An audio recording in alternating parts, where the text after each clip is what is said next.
ডাগাইজ মানে ডাগাইজ নয় গোমা গোমা ডাগাইজ নয়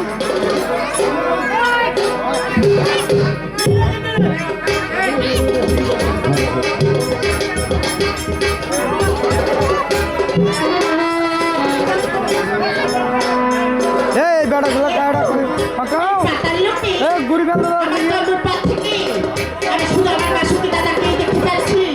কিন্তু না আমি জানি যে প্রত্যেকটা জীবেরই ভিন্ন কথা রয়েছে, কিন্তু আমি আজ পর্যন্ত জানতে পারিনি আপনি বাবার মাতা আপনি বাবার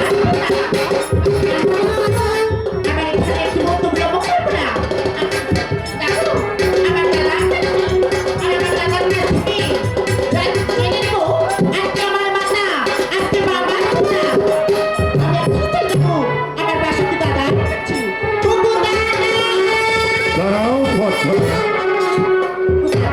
অদূর থেকে শুনতে পেরেছি তোমার কণ্ঠস্বর। হ্যাঁ, আয়ুষ্মান ভাব একই পথা কথার লোকে তোমার আজ হাহাকার চিৎকার। হ্যাঁ, বলো কি হয়েছে? আচ্ছা বলো না, কি বলবে? হ্যাঁ, আমি জানি যে প্রত্যেকটি জীবেরই ভিন্ন মাতা রয়েছে। হ্যাঁ তাতে রয়েছে। হ্যাঁ বলো। এই জন্মের পর থেকে এই মাতার লোকে আমি শুধু তোমাকে দেখতে যাচ্ছি, কিন্তু আজ পর্যন্ত জানতে পারিনি আজকে আমার মাতা আজকে আমার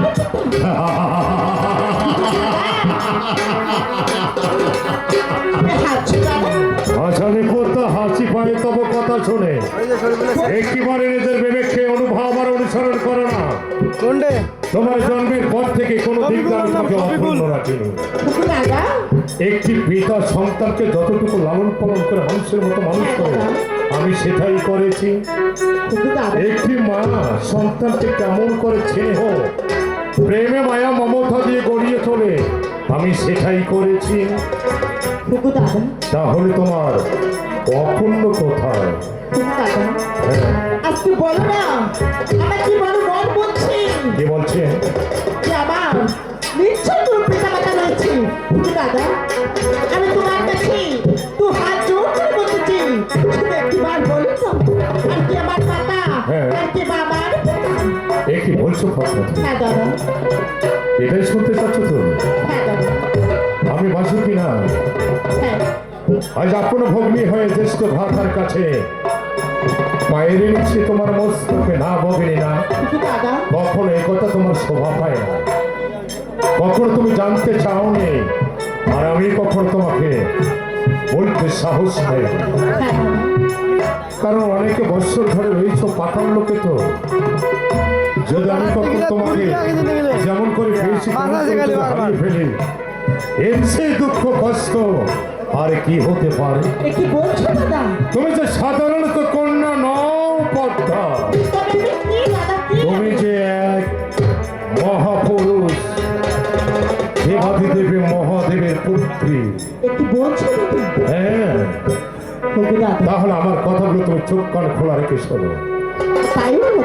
11 বছর পূর্বের কথা, উত্তর কমল ফুলবাগান পরিদর্শন করতে এসেছিল আমার আরাধ্য অর্থাৎ তোমার পিতাশ্রী দেবাদিদেবী মহাদেব। রাজহংসের নৃত্য পেলে দেখা হঠাৎ করে নিজ ধন স্থলন হয়েছিল উত্তর কমল ফুলবাগান। তারপর কি হয়েছে জানো? নন্দীর কথা মতো তোমার স্তব করেছিল। এই স্তব্ধ করার সঙ্গে সঙ্গে পাতালখানা যেন থর থর করে কেঁপে উঠেছে। পাতাল থেকে লনা হয়ে জন্ম নিল কি পদ্ম পাতা। সেই উত্তর কমল ফুলবাগানের সরোবরের কাছে